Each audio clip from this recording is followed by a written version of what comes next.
Why would a woman risk her life to run into the night with nothing but a small bag and a fading hope?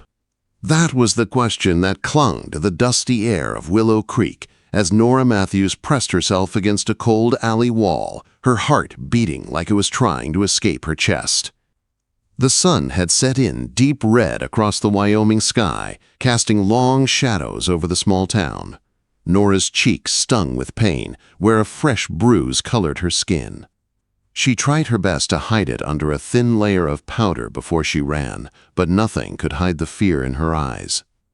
In her hand, she held a small satchel with the only thing she owned that mattered now. A locket from her mother, a few dollars she had saved in secret, and a change of clothes. That was all her life had been reduced to. She looked toward the coaching inn where tomorrow's stagecoach would stop at sunrise. If she could get on that stage, she could get far away, away from Victor Blackwood, the man who had promised her safety when he married her 6 months ago, the same man who now made her fear for her life with every breath she took. The saloon doors across the street burst open with loud laughter and music. Norah froze when she saw a familiar man step out. Jonah Miller, Victor's right-hand man. If he spotted her, he would drag her back. She slid deeper into the shadows and tried to steady her breathing. "Evening, miss. You look like you're in some kind of trouble." The calm voice made her jump. A hand gently touched her shoulder. She turned and came face to face with a tall cowboy. His eyes were the color of a summer sky. His clothes were dusty from travel, a leather vest, and worn boots showing he spent his days riding trails. "I'm fine," Norah said quickly, turning her face so he wouldn't see her bruise. "Most folks don't stand in dark alleys shaking with a packed bag unless they need help," he said softly. "If I'm wrong, you can tell me to leave." Norah looked again toward Jonah, who had now met with 2 more men. Her voice shook as she whispered, "I need to leave town tonight. If they see me, it's over." "Who's looking for you?" the cowboy asked, his hand slowly shifting toward the revolver on his hip, not in threat, but protection. "My husband and his men." Norah swallowed hard. "If he finds me leaving, he'll kill me." The cowboy's expression changed. The softness in his eyes hardened like steel. "Your husband did that to your face?" Norah wasn't sure why, but something about this stranger made her feel safe enough to tell the truth. "Yes, and worse when he's drinking." "Then you shouldn't stay another night," he said. "You don't understand," she whispered. "He said if I ever try to run, he'll kill me." "Then he'll answer to me first," the cowboy said, his voice calm but firm. Norah stared at him. "You don't even know me." He tipped his hat. "Name's Isaac Reed, and I don't need to know more than I already see. You need help." Jonah turned suddenly, his eyes sweeping the street. Norah's breath caught. "They've seen us," she whispered. Isaac nodded. "My horse is behind the mercantile. Can you run?" Norah gripped her satchel. "Yes." "Then run." They darted through the alley. Shouts echoed behind them. "Hey, stop right there." Isaac placed his hand at Norah's back, guiding her through darkness until they reached a chestnut stallion tied behind the store. He lifted her up with ease and climbed behind her. "Hold tight." Norah leaned against him as the horse bolted, hooves pounding against the dirt road. With each mile that passed, the lights of Willow Creek grew smaller behind them. "Where are we going?" she called over the wind. "I have a cabin. 10 miles north. It's safe for the night. We'll figure out the rest in the morning." Norah didn't speak. Her throat tightened with fear and relief mixed together. She had left everything behind and placed her fate in the hands of a stranger. But for the first time in months, the road ahead felt like it was leading her away from pain. After a long ride through quiet night woods, they reached a small cabin near a creek. Isaac helped her down and lit a lantern. The cabin was small, with 1 bed, a table, a stove, and shelves with supplies. "You take the bed," Isaac said. "I'll sleep by the fire." Quote. Norah hesitated. He removed his gun belt and placed it on a hook near the door. "You're safe here," he said gently. "I won't come near you." Something inside her broke, and tears ran down her face. "Why are you helping me?" Isaac lowered his eyes. "I had a sister once. She was hurt by a man like your husband." By the time I got back to help her, it was too late." He paused, voice heavy. "I won't stand by again." Norah bit her lip, moved by the pain in his voice. "I'm sorry." Isaac nodded and began heating beans and bacon. The simple act of kindness felt like the warmest thing Norah had felt in a long time. They ate quietly, and after she washed up, she settled into the bed. Isaac lay on the floor near the stove, giving her as much space as the small cabin allowed. "Isaac?" she whispered in the dark. "Yes? What will happen tomorrow?" "That depends on what you want, Norah," he replied softly. "If you want to keep running, I'll get you to a stage far from here. And if you don't, we'll find another way." Quote. Norah stared at the ceiling, her eyes heavy, her heart finally resting. For the first time in 6 months, she fell asleep without fear. Morning sunlight streamed through the window. Isaac was already up, making coffee. When she sat up, he greeted her kindly. "Good morning. There's coffee if you'd like some." Norah took the cup and wrapped her hands around its warmth, but her stomach dropped when Isaac spoke next. "Your husband, Victor Blackwood, right?" She nodded slowly. "He's powerful in this territory, and he won't let go easy. We need to move fast."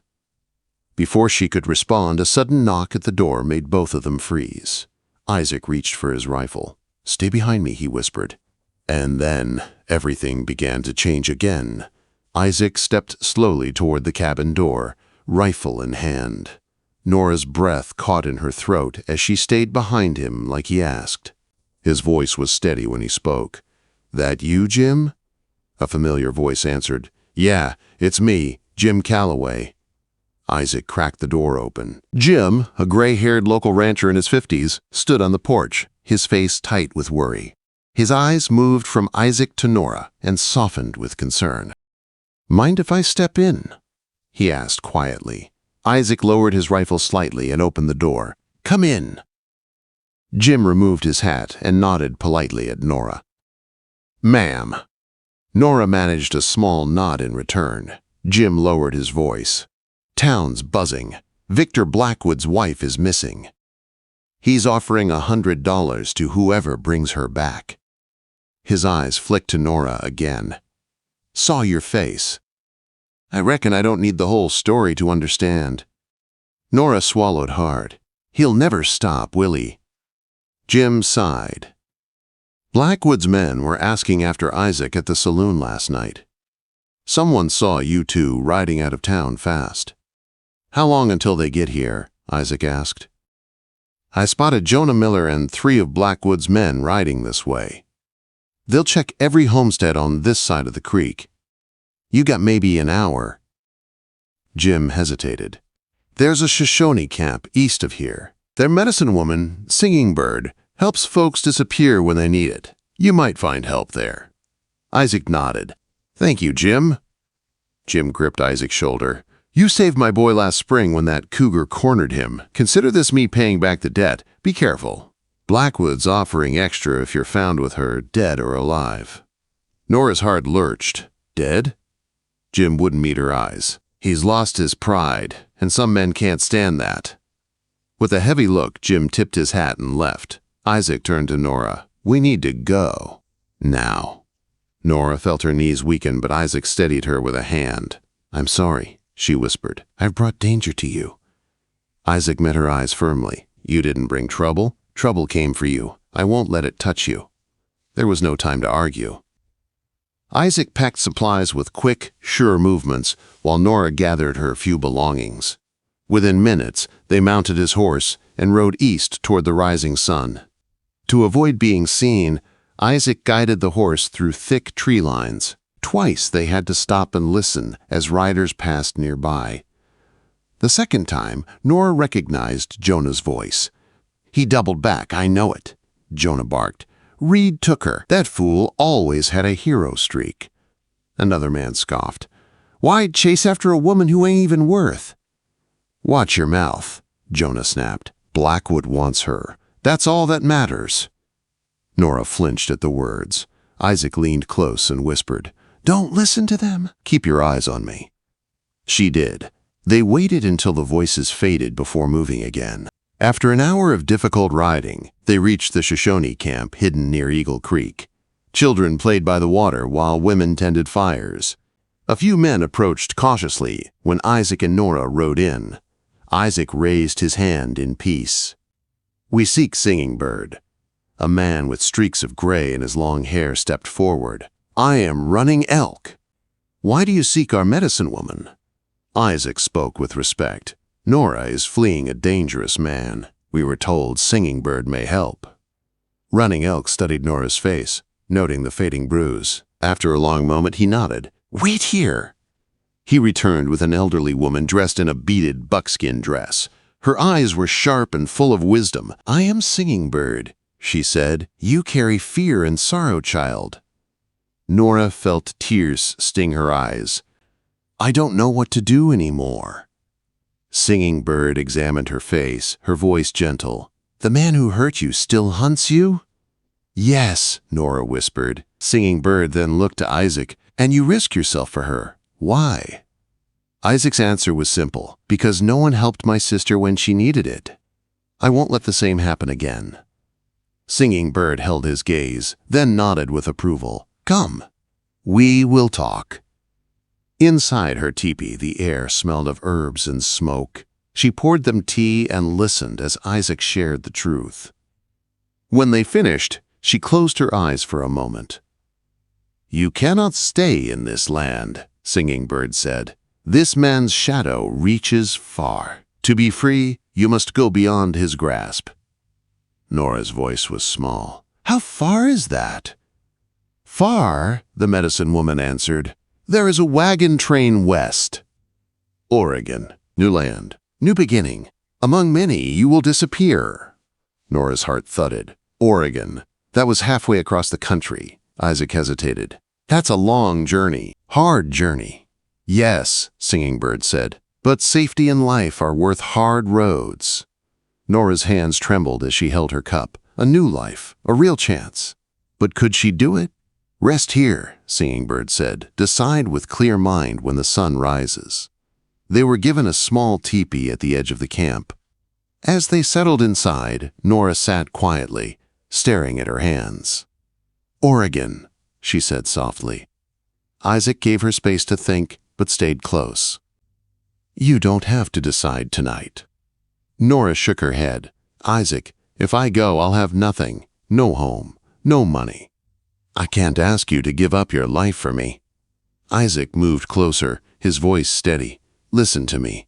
I had a life before last night, but helping you doesn't take me from it. Maybe it's leading me to the life I was supposed to have." Their eyes met in the soft firelight. The world outside was dangerous, uncertain, closing in. But in that moment, inside that small teepee, Norah felt something she hadn't felt in a long time. Hope. Later, Norah lay on the bedding Singing Bird provided. Isaac rested on the opposite side, keeping a respectful distance, but close enough that she felt safe. "Isaac?" Norah whispered in the dark. "Yes?" "If we go, will you stay with me the whole way?" There was no hesitation. "Yes, as long as you want me there." Norah closed her eyes. For the first time in months, she fell asleep with a small, peaceful smile, because maybe she wasn't alone anymore. Wait, before we move on, what do you think about the story so far? Drop your thoughts in the comments. I'm really curious to know. Morning light peeked through the teepee as birds sang in the trees. Norah woke to find Isaac already awake, sitting near the entrance keeping watch. For a moment, she simply watched him, the calm strength in his posture easing her nerves. When he noticed her, he offered a small smile. "Morning. How are you feeling?" Norah sat up slowly, scared, but also lighter than before. Quote, Before Isaac could respond, Singing Bird entered with fresh berries and bread. She sat across from them, her eyes kind but serious. "Have you decided, daughter?" she asked. Norah took a deep breath. "Yes, I want to go west, to start over." Singing Bird nodded.